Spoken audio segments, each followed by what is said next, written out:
St. Anthony Audio presents Saint Hilary from The Golden Legend by Jacobus de Voragine. Hilary comes from hilaris, joyful, for he was indeed joyful in the service of God. Or it is the same as Hilarius, from altus, high, and aries, power. For he was high in his deeds and powerful in his life. Or again, it comes from hila, which means matter, and matter is obscure, for Hilary too was obscure and unfathomable in his speech.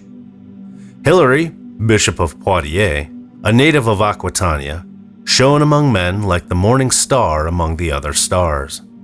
He was married and the father of a daughter. Yet, while still a layman, he began to lead the life of a monk, so that, by reason of his holiness and his knowledge, he was chosen bishop. Against the heretics, he defended not only his own diocese, but the whole of Gaul. But the emperor, giving ear to the advice of two other bishops who, like himself, were infected with the Arian heresy, sent Hilary into exile in company with the blessed Eusebius, bishop of Vercelli. When this heresy had spread abroad, the emperor gave permission to all the bishops to come together and discuss the truth in matters of faith.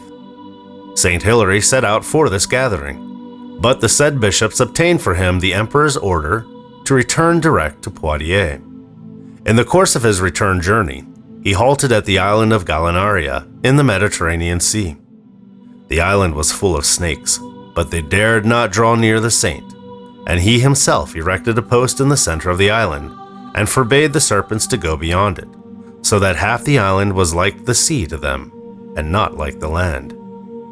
When he returned to Poitiers, he brought back to life an infant that had died without baptism. For a great while he lay prostrate in prayer, and at last the two arose together, the old man from his prayer, and the child from death. Hilary's daughter, Appia, wished to marry, but her father spoke to her in such wise that she decided to remain in the state of virginity. Then her father, fearing that one day she might weaken in this resolution, prayed the Lord to call her to himself, rather than let her live any longer. And so it came about, for a few days later the maiden died, and Hilary buried her with his own hands. Then the mother of the blessed Appia besought the bishop to obtain for her the same grace which he had obtained for her daughter. And Hilary did so, and by his prayer sent her to heaven. At the time, Pope Leo, having fallen a prey to heresy, summoned all the bishops to a council, and Hilary, who had not been summoned, went to this council. Then the Pope, hearing of his arrival, forbade everyone to get up for him or give him a place. And when Hilary entered, the Pope said to him, "Art thou Hilary the Gaul?" Hilary replied, "I am not a Gaul, but a bishop among the Gauls."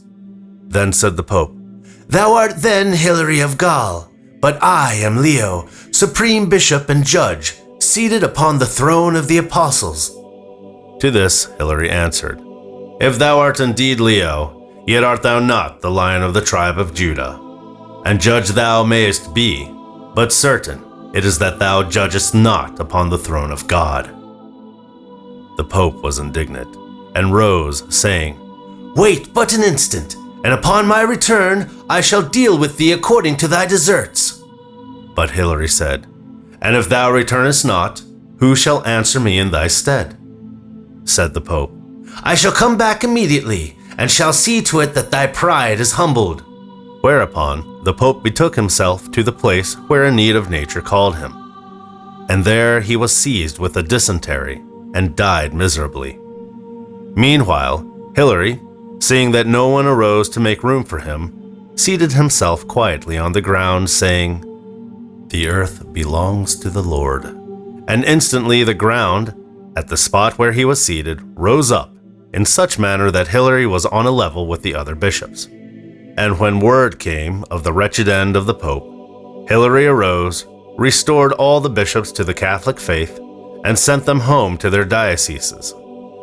Yet, we must add that this miracle of the death of Pope Leo remains dubious. Neither the ecclesiastical history nor the tripartite history mentions it, and no chronicle indicates the existence of a pope of that name at the time. Moreover, St. Jerome says that the Holy Roman Church has always been without stain, unsoiled by any heresy. But it may be supposed that perhaps this Leo had usurped the title of pope without being regularly elected. Or perhaps again, Leo was the surname of Pope Liberius, who, as is known, leaned toward the heresy of the Emperor Constantine. When at last, after many miracles, St. Hilary, old and ailing, felt the approach of death, he called the priest Leontius, his confidant, and craved him to go outside the house, and then to return and make known to him what he had heard. And Leontius went out, and came back to say that he had heard naught but the noisy tumult of the city.